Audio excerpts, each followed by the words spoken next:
kehancuran pulau ini sangat-sangat apa ya, sangat dahsyat menurut saya. Sangat dahsyat dari sisi abrasi. Betul.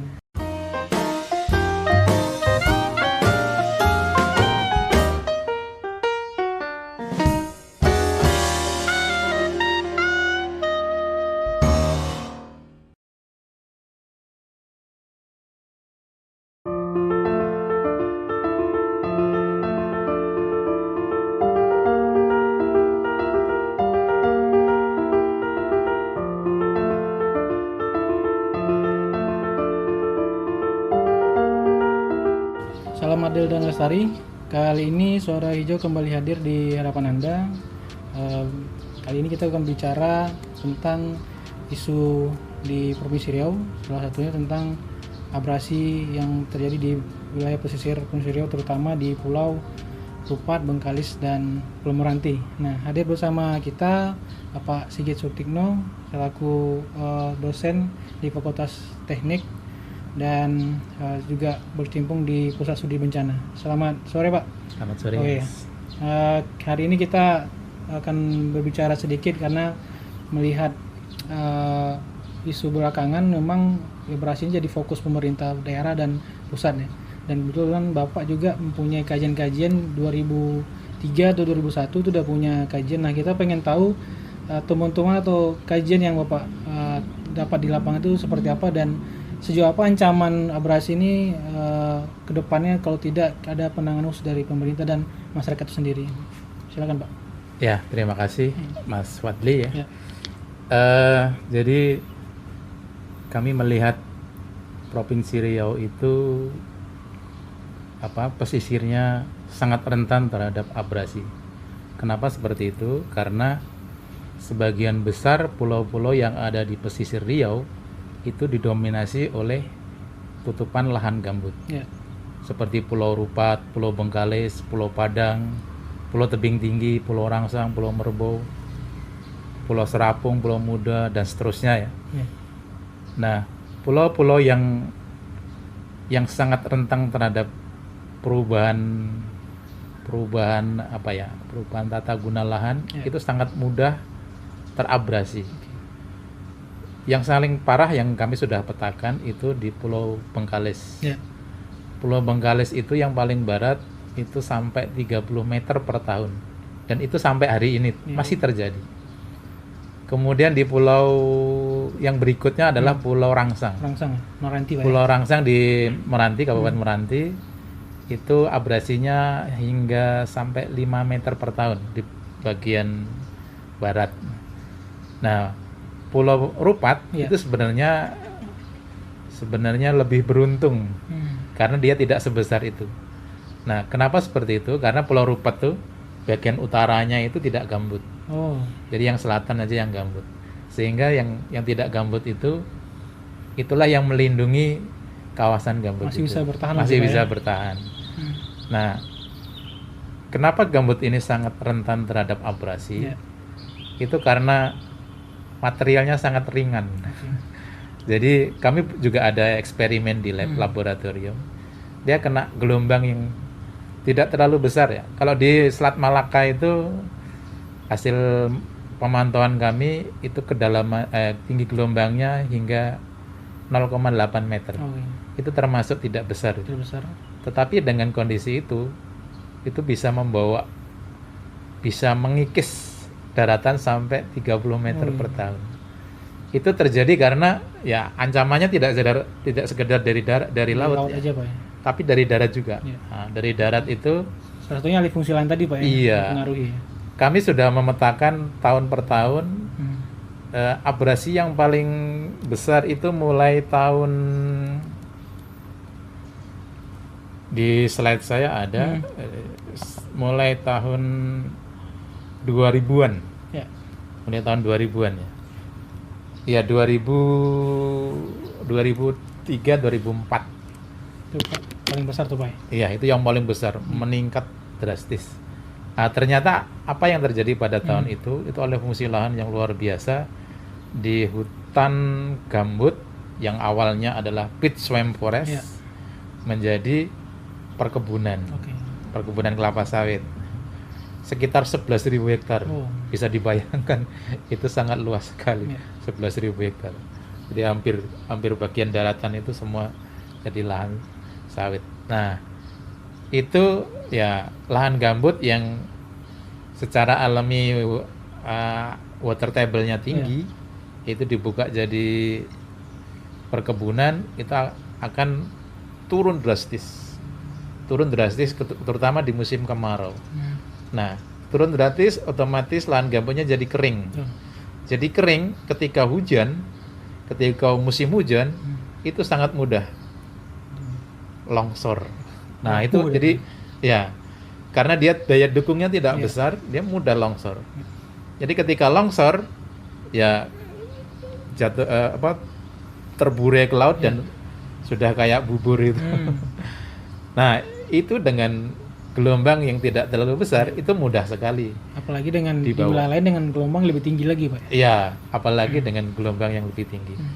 Dan nah itulah mekanisme terjadinya abrasi. Ya. Nah, pemetaan kami ya itu tadi, yang paling besar di Bengkalis, kemudian Rangsang, kemudian Pulau Rupa. Apa yang menjadi landasan Bapak ketika tertarik meneliti abrasi dan gambut? Iya, kebetulan dulu awalnya di tahun 2003 itu ada mitra dari Yamaguchi University, Profesor Koichi Yamamoto, itu datang ke laboratorium kami. Dan dia sebenarnya malah mengetahui lebih dulu. Dia bermitra dengan Pemda Bengkalis, karena kebetulan salah satu staf di Pemda Bengkalis alumni dari Yamaguchi University. Kemudian profesor dari Yamaguchi ini diundang untuk ya sumbangsih untuk pembangunan di Bengkalis.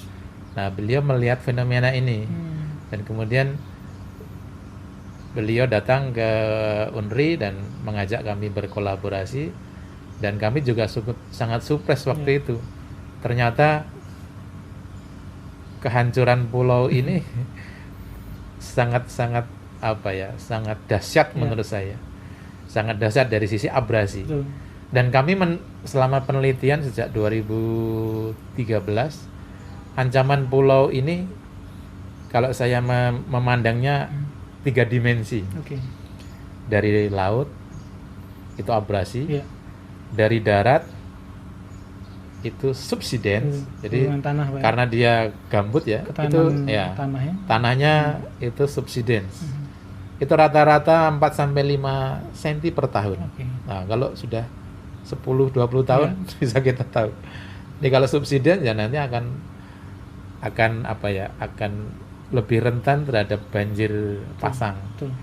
Kemudian yang ketiga adalah kebakaran. Kebakaran di pulau ini itu lebih cepat terjadi daripada yang di Sumatera. Bisa kita lihat di historis ya. Itu di pulau biasanya bulan Februari itu sudah mulai terbakar. Seperti Februari tahun lalu dan tahun ini. Itu Pulau Rangsang, Pulau Rupat, Pulau Tebing Tinggi itu sudah terbakar duluan. Nah, terbakar otomatis permukaannya juga jadi menghilang. Jadi abu ya. Nah, terbakar, hilang, subsiden turun, abrasi. Nah, ini luar biasa kan pengikisan. Dan itu berputar terus siklusnya, Pak. Berputar terus, berulang terus. Ya. Nah, ini kalau didiamkan ya tidak mustahil akan berkurang sangat signifikan pulau itu.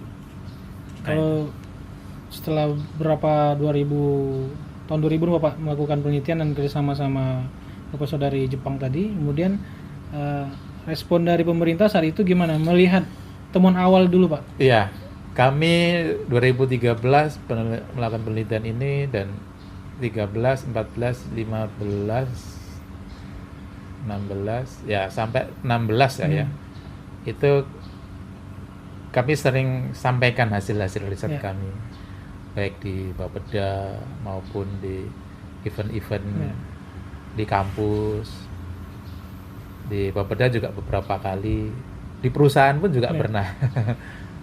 Ya, mereka pada waktu itu ya memahami itu, tapi tidak ya bilangnya tidak berdaya untuk menangani itu, karena ini seharusnya adalah bagian dari perhatian pusat, karena itu berada di batas wilayah ya. Ini harusnya pusat.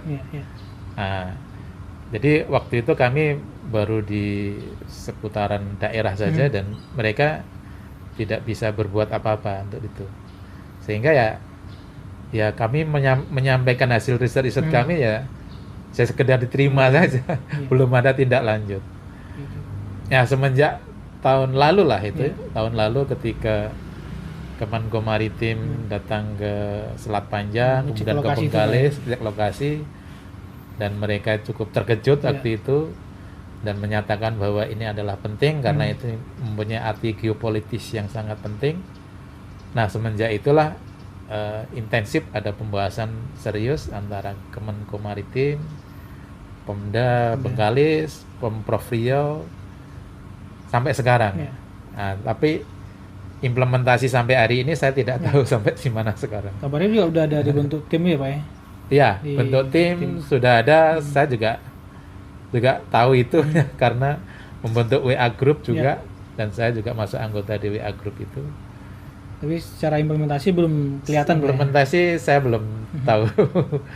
Saya dengar cuma kajiannya adalah dipimpin oleh BPPT. Oh iya. Kemudian ada subdivisi dari BRG ada, dari KLHK juga ada, Pemprov ada, Pemda ada, akademisi kayaknya juga ada. Cuma ya tidak tahu semasif apa pergerakan itu. Dan saya juga sering melihat memantau perkembangan cuma dari koran saja. Katanya juga sudah kerjasama dengan PUPR ya, Kementerian PUPR untuk implementasi itu. Itu setahu saya, sepemahaman saya seperti itu. Kalau dengan masyarakat sendiri itu apa mereka sudah berbuat? Dengan masyarakat, kebetulan kami risetnya di Pulau Bengkalis, dan kebetulan daerah yang terkena itu area perusahaan punya PT Meskom, dan sepertinya masyarakat tidak terkena imbasnya langsung. Sehingga masyarakat ya sekedar lihat sudah ada abrasi. Tidak, jadi tidak ada action. Karena mereka menganggap belum masuk di wilayah mereka gitu ya, perusahaan. Iya, betul. Yang di Rupat dan Meranti Pak, apakah sama? Rupat masyarakatnya. Kalau yang di Meranti, kalau di Rupat saya tidak intensif ya. Di Rupat itu beberapa masyarakat memang mengeluhkan itu, dan ya beberapa masyarakat kayaknya sebisa mungkin lah dia ada yang menanamin, bukan menanamin ya, kasiat cerocok. Iya. Kayak dipancang gitu Pak. Kayak dipancang, kemudian nanamin bakau. Ya, tapi ya level masyarakat kita tahulah seberapa kekuatannya untuk membuat itu. Ada juga satu segmen yang dibuat oleh PU kalau nggak salah ya, ada breakwater tapi cuma sekitar 100 atau 200 meter. Saya sendiri juga belum lihat lapangan. Rupat atau Bengkalis? Di Bengkalis dan di Meranti. Meranti. Di Pulau Bengkalis dan Pulau Rangsang. Dan sebenarnya itu menunjukkan indikasi yang bagus.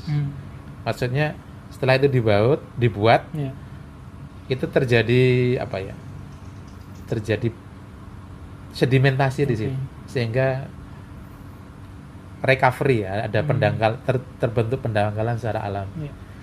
Nah itu mungkin ya perlu diperbanyak yang seperti itu. Tadi kan Bapak cerita gelombang itu mengikis gambut ya. Nah, gambut itu di laut itu kemana pergi Pak? Iya, saya lupa bercerita. Jadi Pulau Bengkalis itu yang bagian utara itu mengalami abrasi. Yang 30 meter per tahun. Di bagian selatan itu sedimentasi. Nah, jadi dari riset kami juga mengidentifikasi ada perpindahan material dari utara ke selatan. Nah, jadi di selatan itu mengalami sedimentasi di situ. Ada area yang terbentuk daratan di situ sekitar 2 hektar.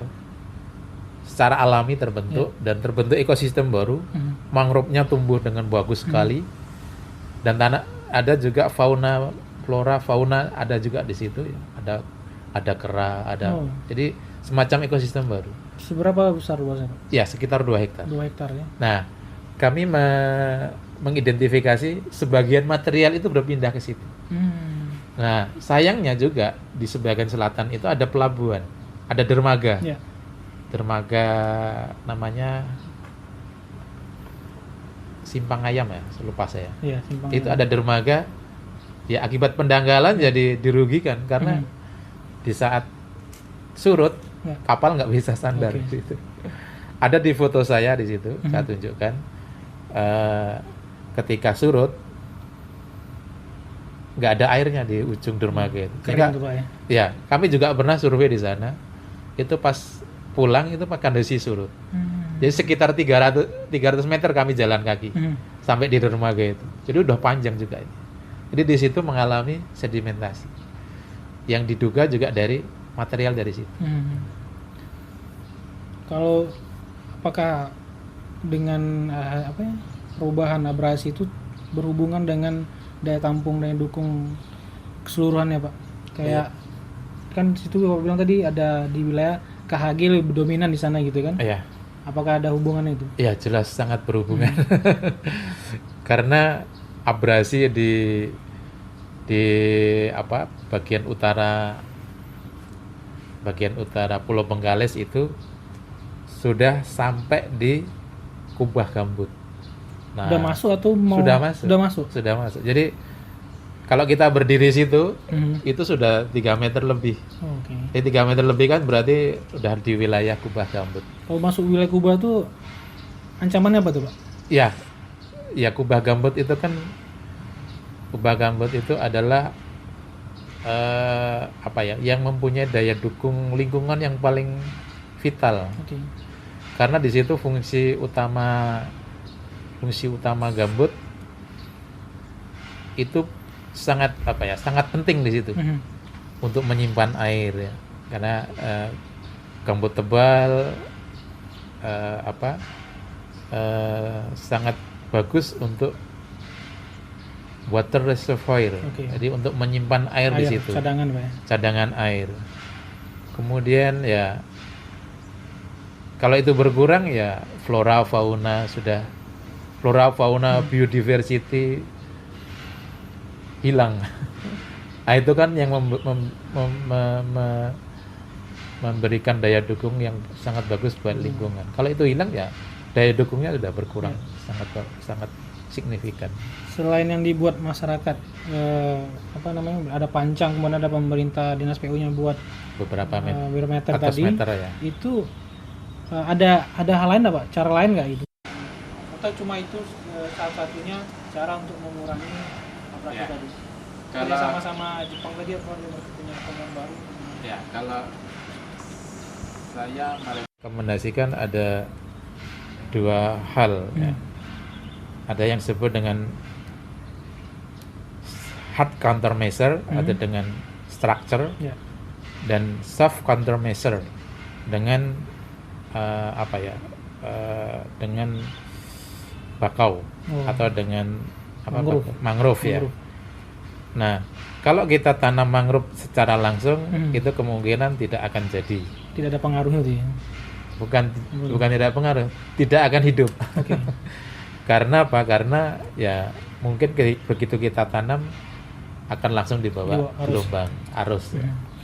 Nah, harusnya memang kita buat struktur dulu, struktur untuk penahan gelombang atau breakwater. Juga struktur untuk menangkap lumpur, sedimen. Nah, itu fungsinya adalah mengurangi energi gelombang, sehingga kalau kita tanam mangrove di belakangnya itu tidak akan rusak oleh gelombang. Penangkap lumpur itu biasanya kita sebut dengan jetty atau creep. Itu fungsinya menangkap material sedimen suspensi, itu sehingga mengendap dan jadi lumpur. Nah, itu kalau medianya sudah lumpur, itu media yang sangat bagus untuk tumbuh mangrove.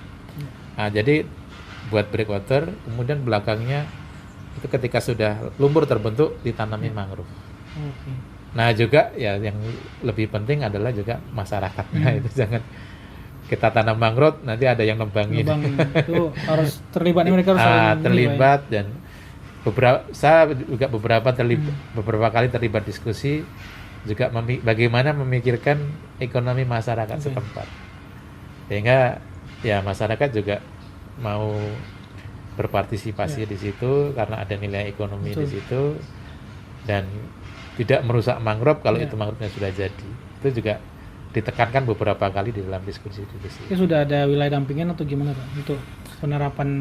Ya itu sepertinya memang belum sejauh itu ya sepengetahuan saya. Nah sepertinya langkah untuk membuat breakwater itu yang didulukan sehingga penanaman mangrove. Jadi setiap instansi punya peran masing-masing ya. Kalau yang setahu saya yang breakwater itu di Dinas PU, kemudian mangrove-nya mungkin dari KLHK, kemudian bagaimana merestorasi gambutnya mungkin BRG. Bagi peran di sana tuh bagi Pak. Peran ya. Kalau dari ini Pak, akademisi lain apakah terlibat di dalam kajian ini atau maksudnya kayak di Politeknik Bengkalis gitu kan atau di Merantinya? Ya sejauh ini kami baru berinteraksi dengan Politeknik Bengkalis ya, melakukan riset di situ dan ya kami kerjasama dengan Politeknik Bengkalis. Yang dari luar kebetulan belum pernah.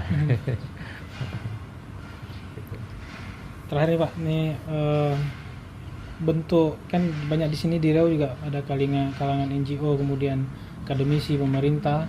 Apakah seharusnya bisa dileburkan dalam tim yang tadi atau emang bekerja di luar itu sama-sama atau Bapak gimana formulasinya? Menurut itu? Saya ya kita kerja bersama-sama itu saya rasa lebih bagus.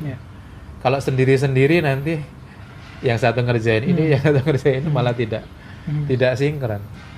Tidak sinkron. Jadi ya mungkin NGO dengan pendekatan kemasyarakatan, bagaimana memberdayakan masyarakat, saya rasa lebih bagus ya. Kemudian yang pemerintah yang dengan budget yang besar ya itu yang butuh membuat struktur yang memang membutuhkan budget besar. Bisa dibilang harus mereka harus memasukkan dalam rancangan RT RW mereka gitu ya, dengan potensi bencana atau bagaimana penanggulangan. Saya rasa itu akan lebih bagus lagi. Ya. Kalau di pesisir tuh RZ 2WP kalau salah Pak ya, ke RT RW-nya juga tata ruang pulau. Iya, setahu saya juga ada tata ruang wilayah perairan ya. Perairan. Tapi saya tidak menguasai itu. Ada kawan-kawan dari Fakultas Ilmu Kelautan saya rasa sangat memahami itu. Itu ya pernah juga disampaikan di dalam satu pertemuan, tiap area itu memang punya peruntukan peruntukan dan ya bagaimana menanganin itu seharusnya disinkronkan dengan kondisi itu. Sesuai dengan wilayah itu bagaimana pertambangan, perairan perikanan atau tempat nelayan dibagi-bagi. Pernah juga Pak Bupati Kepulauan Meranti menyampaikan tentang rencana jangka panjang untuk Pulau Rangsang. Nah itu saya rasa juga harus disinkronkan dengan itu. Sekali lagi terima kasih banyak Pak waktunya. Sama-sama. Sahabat Walhi, demikian Suara Hijau kali ini dan nantikan Suara Hijau lainnya di channel YouTube Walhi Riau. Terima kasih, sampai jumpa.